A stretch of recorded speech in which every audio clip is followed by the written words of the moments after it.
Now, at my machine, I have my layered fabric. Got it, all my layers basted together, makes it more convenient. And I have the center of mine marked because I'm going to start with a Spin-e-fex ruler.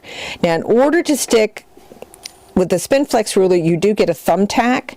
This actually holds the ruler in place, in which you'll see in just a minute. In order to get this set in the correct spot, I'm going to just take a regular sewing needle, poke it through at the center mark so that it comes to the back side, because I'm going to press this thumbtack up through the back, and I need to know where I'm placing it, and trying to get it from the right side is a little complicated.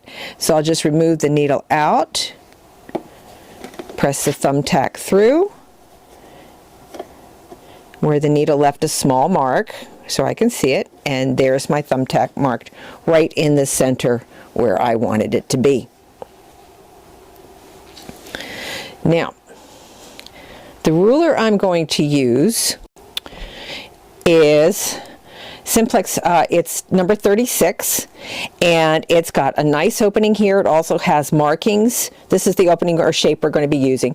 It also has markings for angles to help me align it. It also has the overlap mark as well on it.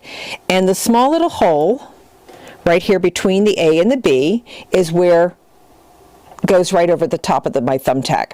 Now my A is my starting point for my stitching, and my B is my ending point. This allows me to spin it easily, and with my presser foot, I'll zoom in on this so you can see it. My presser foot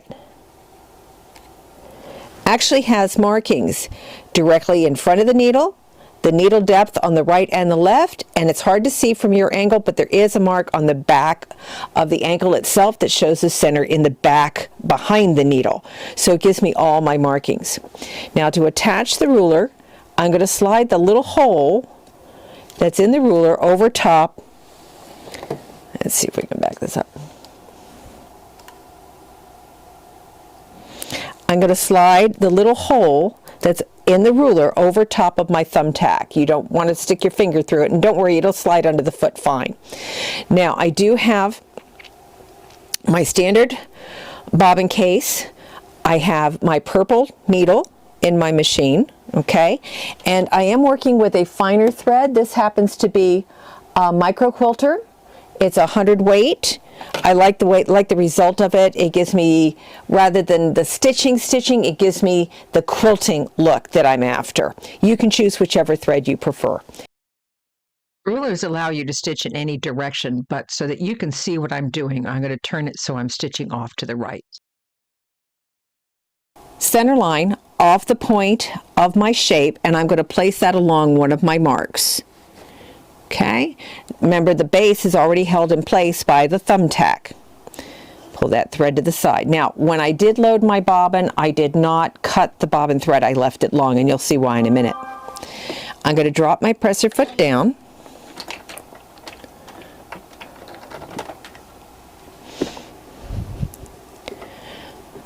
And I'm going to start with that line on the left side of my presser foot. Again, we'll zoom in.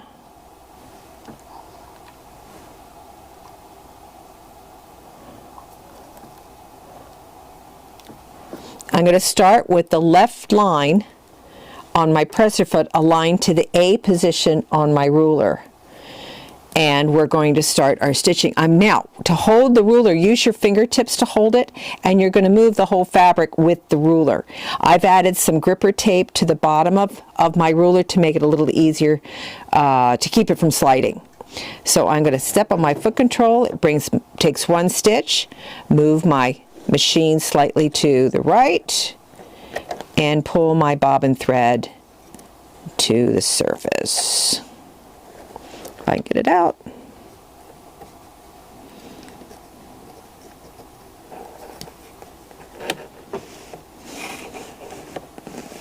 There it is. Pull my bobbin thread to the surface. That's one stitch stop is built in to the software, Now if I were going to anchor this here, I could take a couple of stitches in one spot. However, since I'm overstitching, I don't really need to do that, and I'll trim off those threads after I get done. So we're just going to go ahead and now the machine will stitch as you move your ruler. And you're just keeping the ruler up against your presser foot so you get that entire shape stitched out. Now when I stop, I'm going to bring my machine over to the B position. Drop it. Now I'm going to rotate my ruler to my next mark. I don't have to rotate the fabric unless it's easier for me to stitch. That's entirely up to you. But after I've got this aligned, I'm just going to go ahead and start my second one. And you can go as fast or as slow as you want.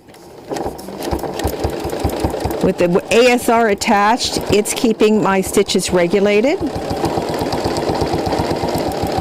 Come back over here and stop at my B position again. Rotate it again. This is my third one.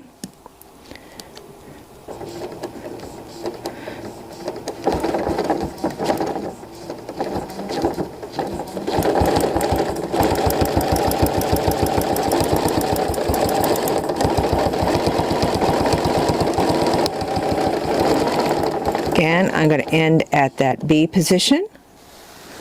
Rotate it to the next position. Now I could do more, but you can see where the design is actually overlapping the stitching, where this little mark on my ruler aligns with the stitching that I've completed. Again, it just helps me for alignment, so I make sure I get everything correctly placed. Just keeping that ruler tight against the presser foot. That's all I'm doing, and moving the fabric as I do it. Again, starting at the B position. This is what's nice about rulers. You don't have to move the fabric. So if I was working on a large piece, even though it could be draped over my entire machine,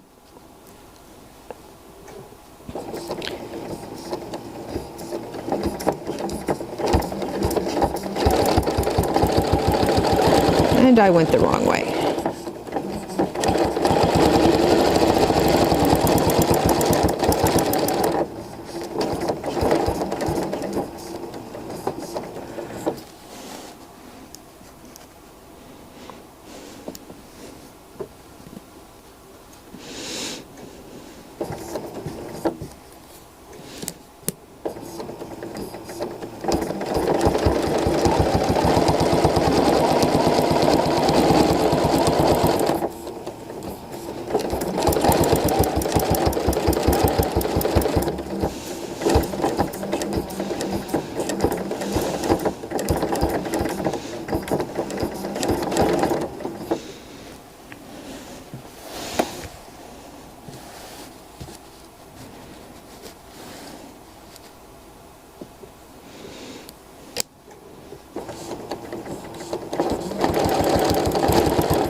And my last one.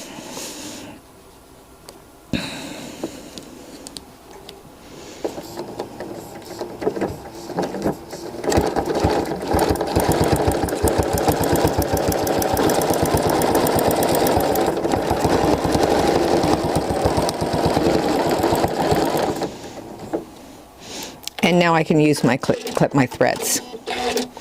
Okay. Take my Spin-e-fex off my little thumbtack, clip my starting threads, because remember I've overstitched it, so I've locked it. Remove my thumbtack, you don't want to leave that in there. Okay, and there is my first design.